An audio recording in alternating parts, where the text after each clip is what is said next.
네, 아이장님 오늘 출석 1등 하셨습니다. 여김소희님, 은경님, 요즘 자주 뵈서 너무 좋습니다. 상균님, 문호님, 그러니까요. 오늘 비가, 눈비가 온다 그러는데 눈이 올 날씨는 전혀 아니고요. 비가 철철이 옵니다. 제가 참 비를 좋아하는데. 전쟁님, 아랑이님, 연명님, 난양밀코님, 윤영님, 임금님 다들 어서 오십시오. 지금 36분이네요. 그러면 37분, 30초 후에 바로 시작하겠습니다. 네, 8시 37분입니다. 하팀 경제TV 2월 5일 월요일 방송을 개장 전 방송을 시작하겠습니다. 여러분을 가장 사랑하는 방송. 여러분 대신 열심히 공부해서 여러분께 산업과 기업 동향을 쉽게 알려드리는 방송. 여러분의 참모입니다. 여러분들은 펀드 매니저십니다. 자, 외국인이 달라졌는데 우선 미국 증시 얘기부터 해볼게요. 참 미국 증시는요. 자, 지난달 말에 울고 싶은데 뺨을 때려줘서 가볍게 즐겁게 뺨을 맞고 다시 고개를 쳐드는 양상입니다. 주말에 1.7% 금요일 상승했는데요.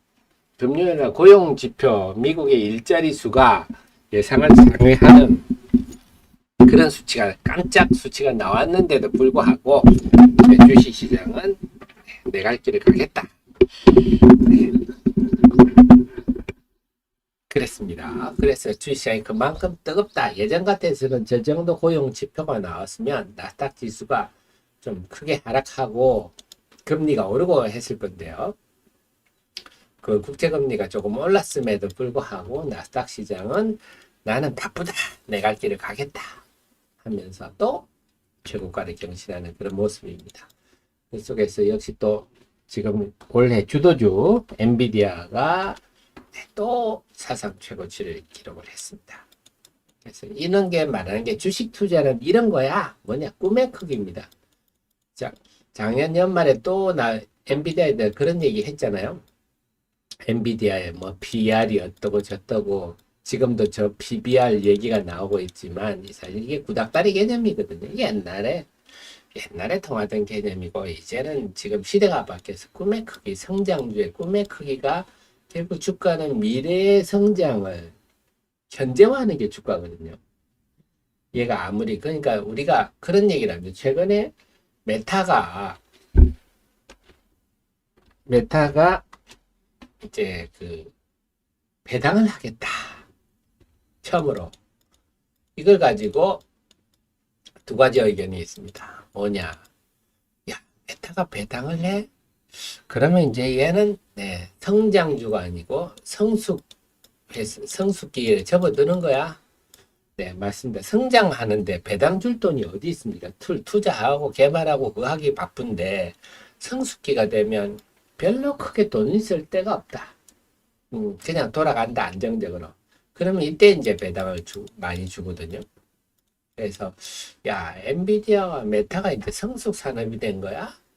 좀 실망스러운데, 이런 의견도 있고, 또 하나는, 야, 이제 배당을 주는구나, 좋다, 이런 의견도 있고. 그래서 미국에서는 배당을 안 주는 회사 배당을 주기 시작하면 두 가지 생각이 교차하는 그런 모습인데, 엔비디아는 지금 여전히, 그래서 작년에 뭐 돈나무 언니들 뭐 엔비디아가 고평가니 어쩌니 하면서 엔비디아를 돈나무 언니 캐시우드가 여태 팔았죠. 2022년 말에 여태 다 팔았죠. 그래서 그분은 정말 주식을 하면 안 되는 분입니다. 그 여자분은요. 캐시우드 모르시는 분이 있으면니까 우리 한번 찾아볼까요? 네.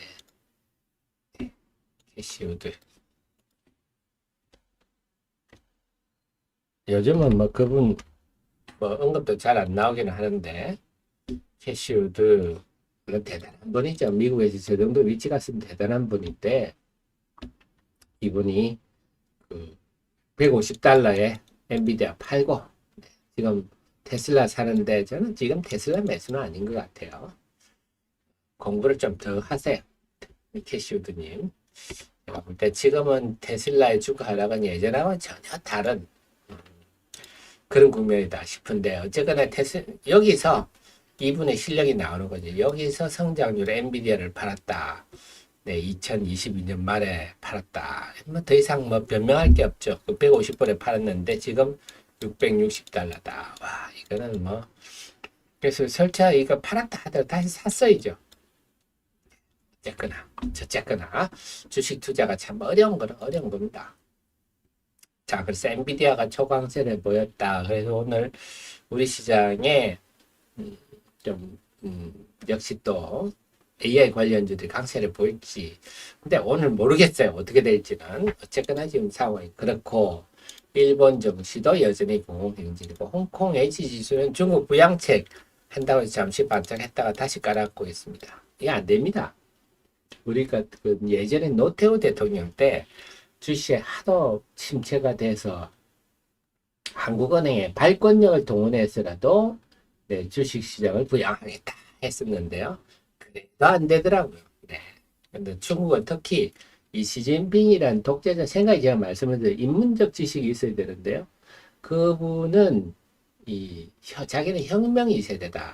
모택동을 개성하는 그 다음에 장쩌민이나 후진타오나 마오쩌둥이 그게 아니다. 자기 혁명 2세대다. 혁명 2세대는 뭐냐? 인민들이 너무 배부르면 딴 생각을 한다. 인민들은 그냥 그 군소리 말고 주는 대로 먹고 조용히 있으라. 나머지는 국방력, 중화공업 이런 거 해가지고 네, 해야 된다. 뭐 이런 생각을 가진 사람이라서 네, 그래서 우리 시각으로 보면 안 된다는 것도. 그래서 홍콩 지금 H지수 ELS가 엉망이 되고 반토막 이상이 나고 있는데 자, 중국은 백약이 무효다. 네, 시진핑 정부가 사라지지 않는 한 제가 볼 때 힘들지 싶습니다.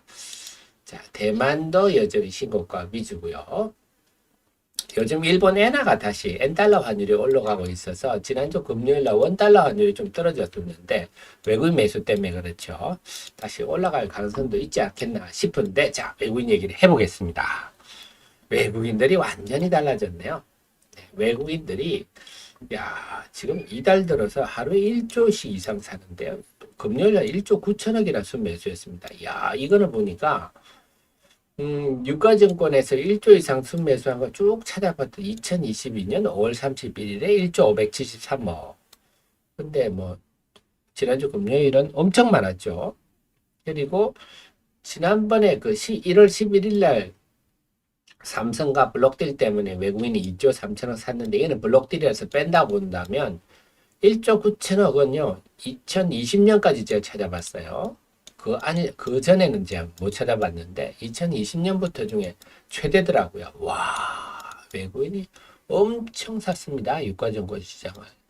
자, 여기서 제가 좀 외국인 동향을 경험적으로 말씀드리면 외국인들이 설하고 별 관계가 없는데 설 연휴 이후에 좀 본격화하는 경향이 있습니다. 근데 지금은 2월 1일 들어서 시작이 돼. 이제 결국 외국인들이 소위 말한 북 오픈을 한 겁니다. 이제 주식 좀 사볼까? 본격적으로. 그렇게 볼 수가 있어서, 이 외국인이, 이거는 굉장히 큰 변화다. 역대급 매수세다. 그러다 보니까 코스피가 좀 난리가 났네요. 코스피가 완전히. 그래서 우리가 본 게, 코스피하고 코스닥은 완전히 다르죠. 코스닥도 이달 들어서는 움직이는 하나 2월 하순 보면 여전히 하락 추세에 있는데 코스피는요. 이건 완전 2월 하순부터 고개를 들던 이달 들어서는 이러면 이제 최고치에 접근하겠네요. 왜 이런 일이 벌어질까? 외국인 때문인데 그럼 외국인이 입맛이 지금 그러니까 유가증권 시장에 집중되고 있는데 뭘 사는가 이런가 봤더니요. 참 현대차, 얼마만입니까? 현대차 매수 1위 7,200억. 1월 이달 들어서 이틀 동안에 순매수한 겁니다. 기아가 3위. 자동차를 집중 매수했네요. 자동차 1월에 판매는 조금 실망스러웠어요. 그러면 지금 자동차를 산 이유는 뭐냐? 지금 말해서 기업 밸류업 프로그램. 밸류업 프로그램의 영향이다. 특히 기아 같은 게 주주환원 정책 이번에 발표를 했지 않습니까? 그러니까 지금 자동차가 그래도 어쨌든 잘 하고 있어요. 제가 그 배경도 설명드렸지 않습니까? 지금 우리 BTS니 블랙핑크니 K-드라마, K-팝이 전 세계를 네, 어느 정도인지 유튜브를 보면 여러분 아십니다. 젊은이들이 해외 여행하는 유튜브들 보면 그냥 어제는 조지아라고요. 조지아는 저기 탄탄 나라들 이제 러시아 밑에 탄탄 나라들인데요. 조지아를 갔는데 이 지금 뒤에서 누가 한국 분이세요 하고 물어봐서 뒤돌아보고 한국 사람인지 봤더니 조지아의 젊은 여성들 몇 명이 한국말을 그렇게 잘한 요즘은 K-팝 K-드라마를 보니까 한국 문화, 한국 그 말, 네, 그러니까 한국 남자까지 제가 말씀드렸지만 해외 여행 나갔던 우리 젊은 유튜브들이 전부 거기서 여자를 사귀어가지고 지금 다 결혼을 하더라고요. 제가 본 유튜브 대부분이 그랬어요. 어쨌거나 그러다 보니까 한국 자동차도 좋아 보이는 거죠. 우리가 선생님이 좋으면 독일어 선생님이 좋으면 독일어가 좋은 것처럼 똑같은 얘기죠. 그다음에 네, KB금융, 하나금융 지금 뭐 금융주들 또 저 PBR이다. 삼성물산도 주주, 하나금융도 지주, 하나금융 지주도 소각 발표를 했죠. 삼성물산도 그렇고 와 여기에 외국인이 집중되고 있구나. 매도는 잽이 안 되는 거야. 매도는 아예 안 하는구나. 지금 외국인들이. 다만 외국인들 매도 종목을 보면 에코프로머티, 포스코 퓨처엠, LNF, LG화학, 2차전지는 여전히 냉랭하다.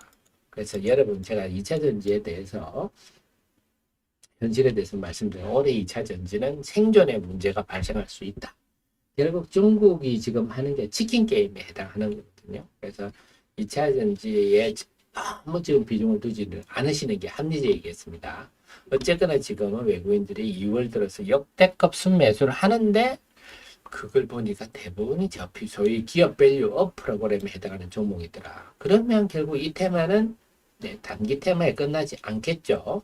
최근에 예를 들어 삼성물산이 제법 올랐습니다. 삼성물산이 제법 올라서 차트를 보는 분들은 아 이게 쉬겠구나 생각할 제가 근데 항상 눈으로 투자하지 말라 그랬죠. 머리로 투자하셔야 됩니다. 자 그러니까 우리가 상식적으로 조정이 숨고르기가 올 수는 있다. 그건 상식적이고요. 근데 중요한 그 이유는 어떻게 될 것인가? 아니면 숨고르기가 얼마나 진행될 것인가? 숨고르기가 올 것인가? 이 판단할 때 지금 외국인이 저렇게 산다면 뭐 지금 숨고르기고 뭐고 그렇게 오래 갈 것 같지도 않고 네, 역대급 매수세기 때문에 자, 그 속에서 본다면요. 국내 기관은 어떠냐? 국내 기관도 마찬가지. 국내 기관도 자, 지금 특히 1월 29일부터 확실히 달라지고 있는데요. 코스피는 사고 코스닥은 팔고 연기금도 코스피 사고 코스닥 팔고 사모펀드도 마찬가지입니다. 철저히 유가증권 시장 위주다. 코스닥 수급이 안 좋은 거죠.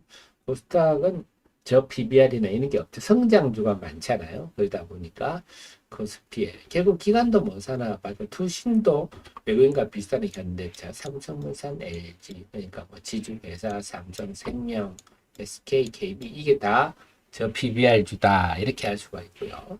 연기금도 현대차, 삼성생명, 하나금융, KB금융. 사모펀드만 좀 종목별로 움직이는 현대차, 롯데지주, 기아는 좀 그런 종목이고 현대인프라코어도 이번에 540억 자사주 소각하겠다 발표를 했죠. 이걸 현대인프라코어를 우리가 꼭 저 PBR주로 할 수는 없지만 어쨌거나 540억을 한다. 소각한다. 이건 주주 환원 정책 아닙니까?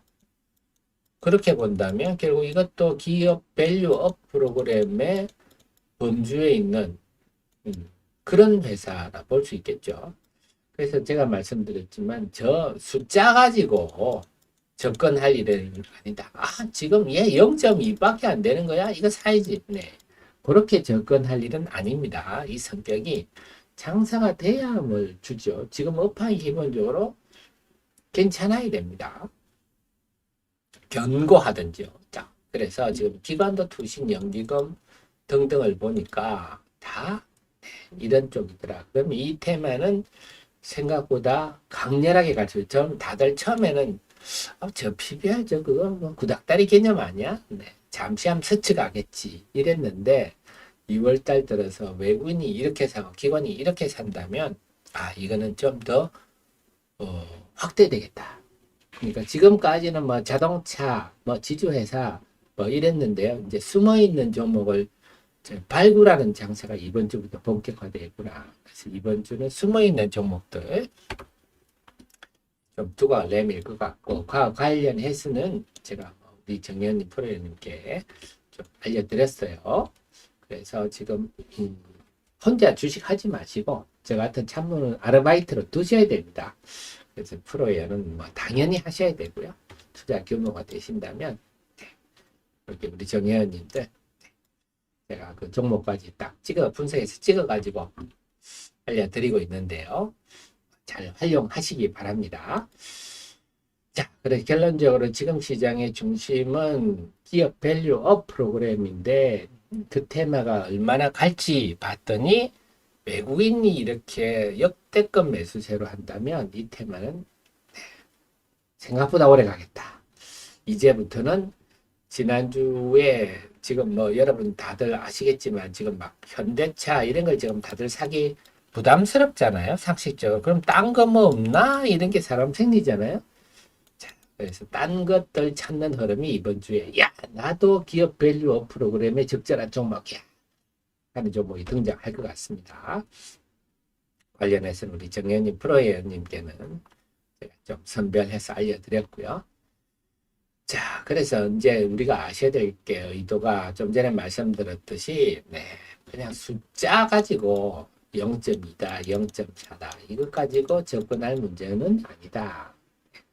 중요한 거는 기본적으로 돈을 많이 벌어요. 지금 NC소프트 보고 지주하는 뭐 하세요 하면 할 수 있겠어요? 지금 순익이 팍팍 쪼그라들고 있는데 NC소프트 너 현금성 자산 2조 1천억이잖아. 너 그걸로 뭐하니? 주주들 좀 풀어줘 한다고 할 수 있겠어요? 지금 순익이 팍팍 줄어들어가지고 지금 적자가 날 판인데요. 뭐 안 되는 거죠. 이걸 내야 되고요. 그 다음에 이와임은 업황이 좋아야 됩니다. 그렇잖아요. 여러분 지금 예를 철강 화학산업이다. 화학산업. 지금 중국이 규모 과잉 설비 투자를 한다면 우리 화학산업 어렵거든요. 뭐 롯데케미칼 뭐 그다음에 뭐 하나솔루션 아니면 뭐 LG화학 이런 거 지금 어렵습니다. 그런데다가 배당만이죠 하면 할 수 있겠어요? 안 되는 거죠. 그다음에 그중에 저PER주면 뭐 저PBR도 있지만 저PER주 주당 순익 비율이죠. 이게 높으면 뭐 같은 결국 회사가 우량하면 좋겠다 하는 게 지금이에요. 그래서 지금은 우량주 찾기로 보셔야 됩니다. 그게 너고 이제 주주 친화적인 주주를 정말 우습게 생각하는 회사도 많잖아요. 그러니까 회사가 지금 주식 소각이라든지 배당이라든지 이런 적극적인 회사도 있고, 법인 돈이 내 돈이야 하는 생각하고 있는 오너들도 있죠. 아주 인색한 사람이 있죠. 그런 사람들은 아무리 정부가 뭐 밸류업 프로그램 어쩌고 저쩌고 해도 씨알도 안 먹히겠죠. 그래서 자사주 배당이나 자사주 소각이나 고배당 이런 걸 하고 있는 회사들, 우량하면서도 주주들에 대한 생각이 좀 끼어있는 회사들, 이런 것들이 이제 찾아야 되겠죠. 지난주까지는 무턱대고 그냥 막 금융주들이 PBR이 낮더라 막 이랬는데요. 이제는 확산되는, 그래서 이제 종목을 찾는 작업이 본격화되겠다. 그래서 좀 가능하시면 정혜원님 프로회원님 같이 저랑 함께하면서 했으면 좋겠습니다. 지금 그래서 저 PBR 주 등등 기관에 사는 종목 대표적으로 은행은 하나금융지주 KB금융을 집중 사고 있고요. 보험은 삼성생명, 삼성화재, 지주에서는 삼성물산, SK 요것들이 집중적입니다. 일단 자동차는 현대차, 기아인데 이제는 뭐가 좀 새로운 거 뭐 없나 하는 분위기인데요. 자, 어떻게 될지 한번 보겠습니다. 자, 두 번째는요, 여러분 또 정현님 프로그램 다들 기분 좋으셨죠? 캡디비전이 또 또 신고가를 냈습니다. 그러니까 이것도 신고가라서 네, 이거는 이제 소위 말해서 물량 부담이 없어요. 물론 이 캡티비전은 예전에 장외 거래로 고가에 물리신 분들도 있죠. 그런 분들은 아직 뭐 이 가격이면 팔 가격이 전혀 아니고, 중요한 거는 첫째는 우리 이제 그동안에는 서학개미, 소수의 서학개미들이 미국 주식하고 이랬는데, 지금은 1월의 분위기가 워낙 하면서 이제는 동학개미도 이제 서학개미로 이제 점점 바뀌고 있다. 그래서 한국 주식만 하는 게 아니라, 나도 미국 주식이나 이런 거 좀 같이 해야 되겠다. 그러니까 동서학개미가 된다는 거예요. 글로벌 학개미가 된다고. 세계 학개미 이래야 되겠는데, 점점 그런 추세로 접어들고 있다. 이런 트렌드도 있고, 제가 말씀드린 이 회사는 미국의 사모펀드가 7명의 이사진 중에 6명이 미국이더라. 경영권 미국 회사란 거죠. 그럼 사모펀드라는 게 기업의 가치를 올려서 비싸게 매각하는 게 사모펀드의 목적 아닙니까? 그래서 제규어라는 회사는 건설, 건축 관련한 테크 기업만 투자를 해서 돈을 버는 회사인데요. 제가 조사를 해보니까 멕시코의 조립식 주택 회사 투자해서 크게 한 번 또 대박을 냈고, 지금은 중국의 물류 회사, 창고죠. 회사에 테크 기업에 투자해서 큰 성과를 내고 있다. 그 다음이 지금 캡티비전이죠. 그래서 앞으로 물론 제규어가 올해 어떻게 하는지 지켜봐야 되겠죠. 우리가 꿈은 충분히 이 소재는 신소재라서 충분히 꿈을 꿀 수 있는 소재인데, 과연 제규어란 사모펀드가 어떻게 잘 하는지 지켜봐야 되겠으나 기대를 하기는 충분하다. 그리고 제규어가 스펙 만들 때 10.5달러.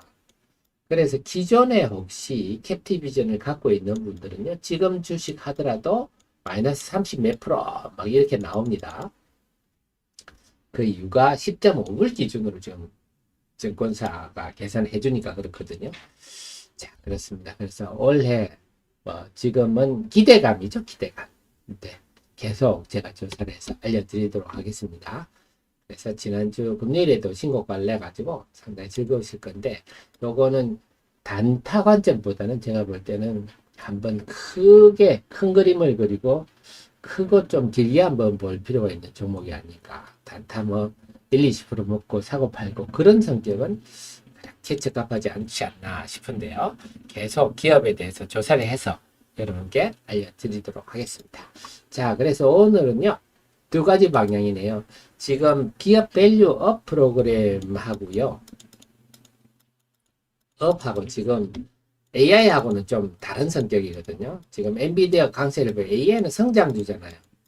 AI 관련주들이 배당하고 이럴 수 없죠. AI 관련주는 어떻게 돈을 끌어들여서 기술 개발하기 바쁘니까. 그래서 오늘 이 두 개념이 부딪힐 것 같은데 어떻게 될지 저랑 한번 살펴보겠습니다. 10초 후에 개장 방송 시작하겠습니다.